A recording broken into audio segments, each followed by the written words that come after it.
Praise the Lord. மீகா 7ஆம் அதிகாரம். ஐயோ, உஷ்ண காலத்து கனிகளை சேர்த்து திராட்சை பழங்களை அறுத்த பின்பு வருகிறவனைப் போல் இருக்கிறேன்.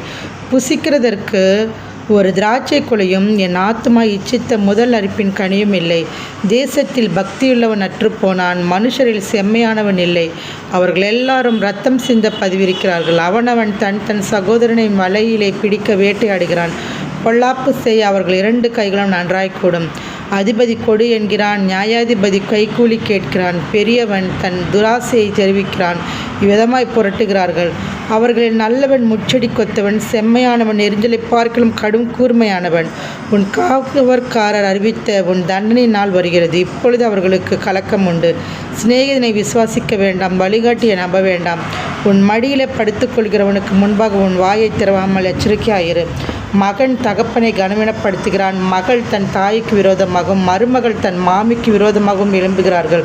மனுஷனுடைய சத்துருக்கள் அவன் வீட்டார் தானே. நானோ வென்றால் கர்த்தரை நோக்கி கொண்டு என் ரட்சிப்பின் தேவனுக்கு காத்திருப்பேன். என் தேவன் என்னை கேட்டருள்வார். என் சத்துருவே எனக்கு விரோதமாய் சந்தோஷப்படாதே. நான் விழுந்தாலும் எழுந்திருப்பேன். நான் இருளிலே உட்கார்ந்தால் கர்த்தர் எனக்கு வெளிச்சமாயிருப்பார். நான் கர்த்தருக்கு விரோதமாக பாவம் செய்தேன். அவர் எனக்காக வழக்காடி என் நியாயத்தை விசாரிக்கும் மட்டும் அவருடைய கோபத்தை சுமப்பேன். அவர் என்னை வெளிச்சத்திலே கொண்டு வருவார். அவருடைய நீதியை பார்ப்பேன். உன் தேவனாகிய கர்த்தர் எங்கே என்று என்னோடே சொல்லுகிறேன். சத்துருவானவள் அதை பார்க்கும்போது வெட்கம் அவளை மூடும். என் கண்கள் அவளை காணும். இனி வீதிகளின் சேற்றைப் போல மிதிக்கப்படுவாள். உன் மதில்களை எடுப்பிக்கும் நாள் வருகிறது. அந்நாளிலே பிரமாணம் வெகு தூரம் பரவிக்கும். அந்நாளிலே அசீரியா முதல் எகிப்தின் பட்டணங்கள் வரைக்கும், எகிப்து முதல் நதி வரைக்கும், ஒரு சமுத்திரம் முதல் மறு சமுத்திரம் வரைக்கும், ஒரு பர்வதம் முதல் மறு பர்வதம் வரைக்கும் உள்ள ஜனங்கள் உன்னிடத்திற்கு வருவார்கள். ஆனாலும் தன் குடிகளின் நிமித்தமும் அவர்கள் கிரியைகளுடைய பலன்களின் நிமித்தமும் தேசம் பாழாயிருக்கும். கர்மேலின் நடுவிலே தனித்து வனவாசமாயிருக்கிற உமது சுதந்திரமான மந்தையாகிய உம்முடைய ஜனத்தை உமது கோலினால் மேய்த்தருளும். பூர்வ நாட்களில் மேய்ந்தது போலவே அவர்கள் பாசானிலும் கீலேயாத்திலும் மேய்வார்களாக. நீ எகிப்து தேசத்திலிருந்து புறப்பட்ட நாளில் நடந்தது போலவே உன் அதிசயங்களை காணப்பண்ணுவேன்.